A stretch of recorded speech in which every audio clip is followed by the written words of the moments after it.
Certa vez eu cheguei para alguém e falei que ia fazer faculdade. A pessoa muito bem intencionada olhou para mim e falou assim: Cuidado, você vai se desviar. Era um irmão de igreja.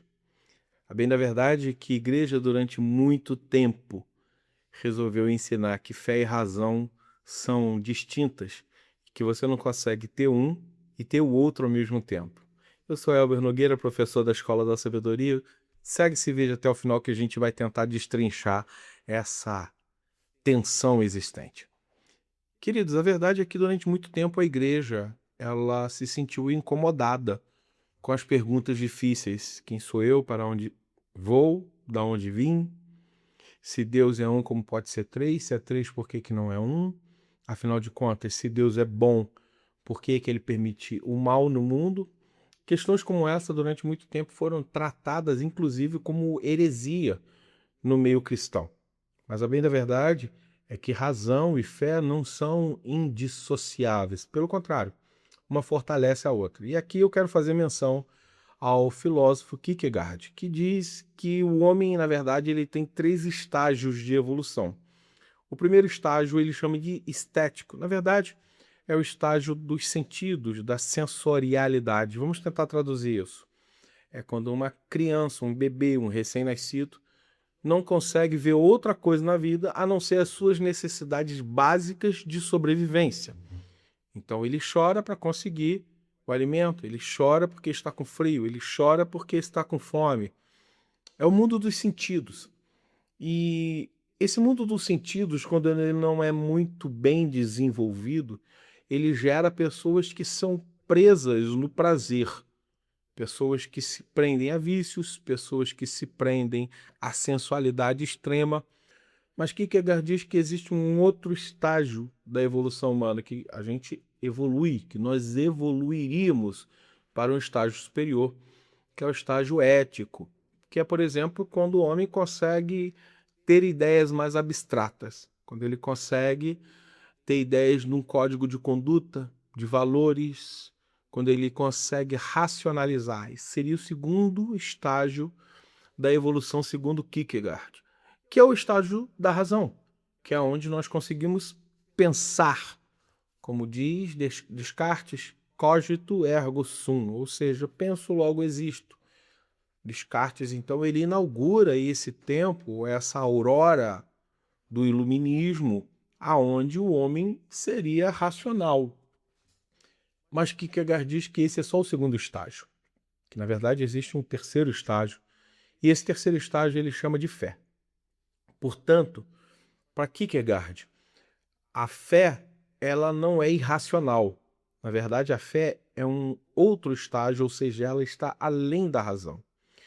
Quando você tem fé, você não consegue explicar racionalmente os elementos da sua fé na sua inteireza. Mas a fé ela serve como uma base, como um arcabouço sobre a qual você pode fundamentar a sua fé. Algumas pessoas históricas estão aí para provar isso. Por exemplo, Agostinho de Hipona, o grande pensador da igreja. Eu vou parafrasear ele aqui. Ele diz algo parecido com: Eu creio porque penso, e penso porque creio. Ou seja, para ele, fé e razão, elas formam um ciclo, um looping, aonde uma alimenta a outra. E da onde que vem, então, essa desconfiança da fé para com a razão? Durante muito tempo, a igreja se sentiu incomodada com algumas perguntas, como eu falei no início desse vídeo. Algumas delas começaram a soar como heresia. Então, em algum momento da história, a fé, ela suplantou a razão. Ela começou a se tornar uma dogmática, de forma que o homem precisou se libertar disso. Daí surge o iluminismo, que não acredita mais em dogmas, ou seja, em dados como certos. Desculpa o trocadilho.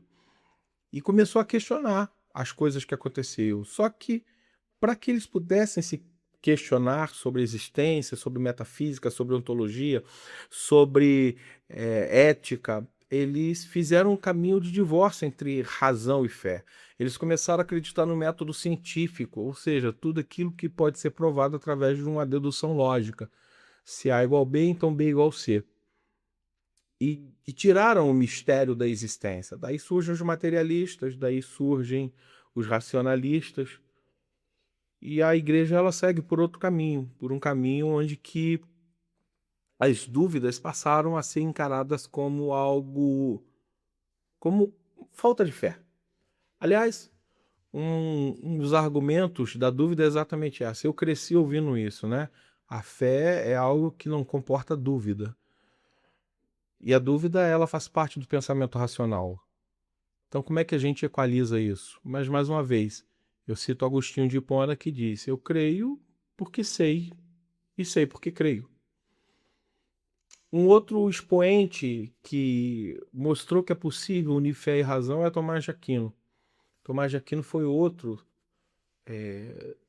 expoente do cristianismo que provou racionalmente, através de algo chamado as 5 vias. Eu convido você a pesquisar um pouco mais sobre isso, as 5 vias de Tomás de Aquino, que sim, é possível ter fé e que a fé é bem razoável. Eu acho que eu deixei bem claro aqui a distinção de fé e razão. A fé ela não é irracional. A fé só está num outro campo, num campo mais evoluído da existência. Talvez por isso a gente consiga chegar à fé através da razão. O apóstolo Paulo fala isso na carta aos Romanos. Ele fala que Deus se deixa conhecer através dos objetos criados. Ou seja, quando você começa a observar a natureza e a realidade, invariavelmente isso aponta para um Criador, invariavelmente isso aponta para um ser que é a causa primeira de tudo isso que nós vivemos. Então, por exemplo, C.S. Lewis conseguiu chegar à prova da existência de Deus através da razão. Ateu convicto, uma pessoa que não acreditava em Deus, começou a acreditar em Deus através da razão.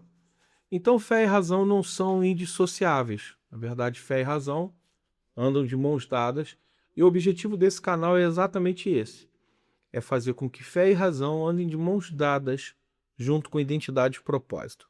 Se você acredita que esse conteúdo fez sentido para você, se você vê valor no que nós estamos fazendo aqui, compartilha esse vídeo, ajuda esse canal a crescer, toca no sininho para receber as notificações e semanalmente nós estamos aqui trazendo algum assunto desse interesse.